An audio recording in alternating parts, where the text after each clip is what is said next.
5ই আগস্টের পরে 60% আপনার পুলিশ স্টেশনে আগুন জ্বালিয়ে দেওয়া হয়েছে এবং পুলিশকে টানিয়ে হত্যা করা হয়েছে চিৎ করে।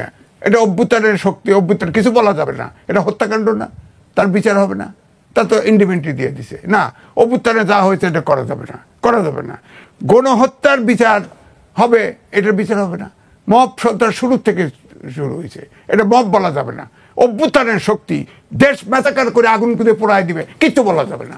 অভ্যুত্থান হয়েছে, দেশ বদলায় ফেলাইছে। কি বদলাইছে? ওরা তো লুট করতে হয়েছে, সবগুলো চোর। 52 সাল থেকে সব নেতৃত্ব দেয় ছাত্ররা। এবারে সব ছাত্ররা ভ্যান গাড়ির থেকে রুটি খাইছে, এখন তারা V8 গাড়িতে চড়ে। তারা ওয়েস্টিনে যায় হাঁসের মাংস খাইতে। হ্যাঁ, আপনার খাল খনন করে, স্টিল স্ট্রাকচার বিছায়, তার ভিতরে কার্পেট বিছায় করে, 6 দিনে 11 বার 12 বার হেলিকপ্টার চলায়। এটা চাইছি আমরা। অভ্যুত্থানে শেষ দিন পর্যন্ত আমি টকশো করছি, আমিও অভ্যুত্থানের অংশগ্রহণ, আমি তো তাদের পক্ষে বলেছি। কিন্তু এইভাবে প্রতারিত হব, এটা তো আমি তো বুঝি নাই।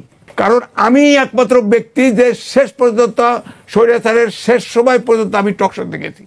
এই অভ্যুত্থানের পরে এইভাবে ইউনুসকে একটা আইনা বিদেশিদের দিয়ে দেশ চালাবে, স্বাধীন দেশ রক্ত দিয়ে স্বাধীন করেছি, যারা স্বাধীনতা নিয়ে প্রশ্ন তোলে, স্বাধীনতার নিয়ে প্রশ্ন তোলে, আমি তো কোনোদিন শুনি নাই। বিহারি তো মোহাম্মদপুরে আছে, বলেন না, অনেক সময় মিছিল বার করে না। বিহারিরা পাকিস্তানে সাক্ষী দেয় না, তো সাক্ষী তো দেয় না। 30,000 বিহারি মেরে ফেলছে, নতুন করে হঠাৎ করে কইতে আবিষ্কার হলো। আমি মুক্তিযুদ্ধ ছিলাম, আমরা তো মুক্তিযুদ্ধ করছি। আমার ঠ্যাং একটা ল্যাংড়া, আমার সামনে রাজাকার কথা বলবে, আমি সহ্য করতে পারবো?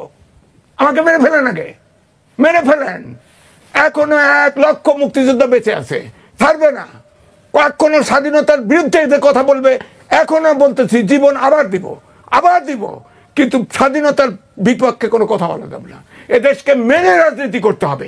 যারা মানবে না তাদের আবার গণহত্যার দায়ে বিচার করা উচিত, এবং যারা মানবে না তাদের এই দেশে রাজনীতি করতে দেওয়া উচিত না, তাদের নিষিদ্ধ করা উচিত। আমার ঠ্যাং একটা ল্যাংড়া, আমি মুক্তিযুদ্ধ করেছি। আমি কোনো হত্যাকারীকে, যারা পাকিস্তানি শাসকের কাছে আমার মা বোনকে তুলে দিছে, যারা এই দেশে ধ্বংস করছে, যারা লক্ষ লক্ষ লোক হত্যা করেছে, সহযোগিতা করেছে, এবং প্রাদেশিক সরকারের অংশ 4টে মন্ত্রী ছিল জামাত থেকে।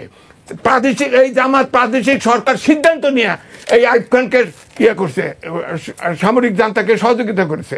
এই দেশের যা কিছু ঘটেছে সব কিছুর জন্য আমি বলবো বাংলাদেশি হিসেবে ওই সময়ে পূর্ব পাকিস্তান হিসেবে জামাতের লোকরা দায়ী।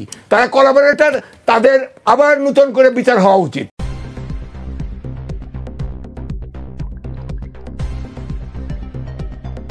News Vision Digital Multimedia.